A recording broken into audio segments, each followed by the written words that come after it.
लक्ष्य निर्धारित करना कि हम कार्तिक के जो 7 नियम है, कार्तिक के महीने के जो 7 नियम बताए गए हैं, कम से कम हम 7 नियम में से एक नियम ऐसा पकड़ें जिससे हमारा जीवन सार्थक हो।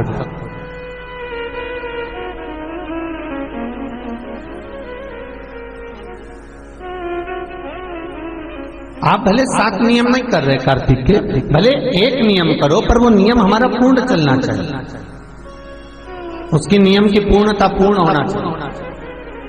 आपको कहा था कार्तिक के 7 नियम हैं, उसमें पहला दीपदान, दूसरा तुलसी पूजन, तीसरा भूमि पर शयन, चौथा शरीर पर तेल नहीं लगाना, 5वां सुंदर दलहन की चीजों का त्याग करना, और 6ठा ब्रह्मचार्य व्रत का पालन करना, और 7वां अपने जीवन में कार्तिक के महीने में चाहे वाणी का संयम हो, चाहे भोजन का संयम हो, चाहे शब्दों का संयम हो, चाहे दृष्टि का संयम हो, चाहे इंद्रियों का संयम हो, वो संयम रखें।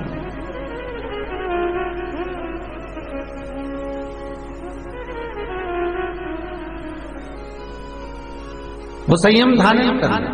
अब हमें ये याद करना है कि 7 नियम जो कार्तिक के महीने के होते हैं, कार्तिक माह में जो 7 नियम बताए गए होते हैं, इन 7 नियम में से कोई एक नियम हम हमारी जिंदगी में उतार लें, कोई एक नियम हमारे जीवन में उतार लें, जिस नियम के बल पर हमें परमात्मा का साक्षीकरण हो जाए।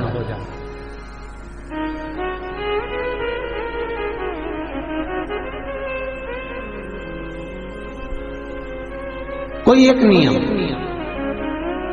अगर आप दीप दान कर रहे हो कार्तिक के महीने में, प्रतिदिन आपने 1 महीना तक दीप दान करा महाराज, तो ये भी आपका एक नियम है। 1 महीने तक आपने जो तुलसी में जल चढ़ाया, ये भी आपका नियम है। आपने अगर वाणी पर संयम रखा है, ये भी आपका महाराज। एक बहुत सुंदर बात कार्तिक के माध्यम से लीजिएगा अपने जीवन में उतारने का। कार्तिक के महीने का 7वां नियम याद रखना, संयम।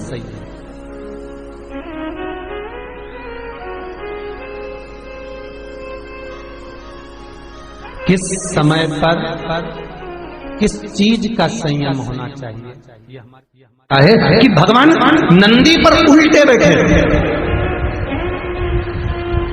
आपको पहले भी कथा में कहा, इंद्रदेव ने ये बात सामने रखी थी ब्रह्मा जी से कि ब्रह्मदेव, भगवान शंकर से कहो कम से कम सीधे बैठ जाए। भगवान बोले हम नहीं बैठेंगे सीधे। तो पूछा क्यों? कि हमारा कोई बाप नहीं, हमारा कोई भाई नहीं, बारात कैसे देखेंगे? आगे से नंदी देखेगा, पीछे से हम देखेंगे। इसलिए नंदी पर उल्टे बैठे थे, शादी करने जा रहे थे, बिल्कुल उल्टे। सबसे अच्छी दिशा कौन सी होती है? 4 दिशा हैं, पूर्व, पश्चिम, उत्तर, दक्षिण। सबसे अच्छी दिशा कौन सी है? पूरब और पश्चिम को लोग मानते हैं। पूजन करने बैठते हैं तो कहां बैठते हैं? पूरब और पश्चिम, ठीक है। पर शंकर उल्टे हैं, शिव उल्टे बैठे। इसलिए शिव आराधना कहां होती है? शंकर जी का जो जलाधारी है वो कहां है? उत्तर की ओर। उत्तर की ओर जलाधारी। शिव के भगत शंकर का पूजन करने बैठते हैं तो कहां बैठते हैं? दक्षिण की ओर। दक्षिण में भगत बैठता है, उत्तर की ओर जलाधारी रहती है। महाराज देखिए कितनी विचित्र लीला है। पंडित जी आपको पूजन करने बिठाएंगे तो कहेंगे पूरा पश्चिम में बैठो, पंडित जी अगर बिठाएंगे तो पूरा पश्चिम में बैठो। पर शंकर का अनुमोदन करने वाला, शिव का स्मरण करने वाला, शंकर की पूजन करने वाला, शंकर को जल चढ़ाने वाला, अगर वो पूरब में बैठकर चढ़ा रहा है, पश्चिम में बैठकर चढ़ा रहा है, उत्तर में बैठकर चढ़ा रहा है, उसका फल मात्र 25% है। और शंकर को अगर दक्षिण में बैठकर उत्तर की ओर मुंह कर जल चढ़ा रहा है तो उसका पुण्य 1000%, उसका पुण्य आनंद में प्राप्त हो जाता है। उसको कम नहीं हो सकता, वो बढ़ता है, उसमें कमता नहीं बढ़ती।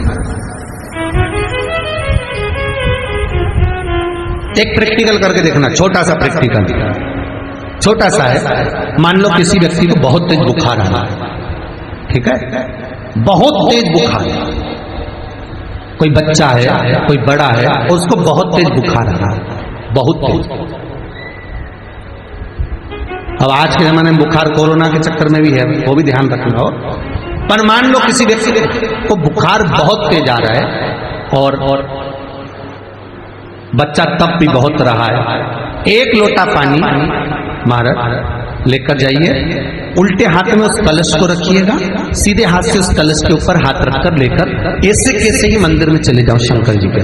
दक्षिण की ओर खड़े हो, उत्तर की ओर मुख करो, एक पात्र भी लेकर जाओ, उस पात्र को जहां से पानी गिरता है वहां रख दीजिए और उस पानी को शंकर जी को चढ़ा दीजिए। उस पानी को लेकर जाओ, एक बाल्टी में डाल दो, दूसरा पानी उसमें भर लो, जिस व्यक्ति को बुखार आ रहा है उसको स्नान करा दो। 15 से 20 मिनट के बाद में, 20 मिनट भी जान दो, अगर आपको लगता है कि शरीर ठंडा होगा और आधे घंटे बाद उसको फिर आप टेम्परेचर नापेंगे, बुखार धीरे धीरे समाप्ति की ओर आ जाएगा, बुखार टिकेगा नहीं उसके शरीर।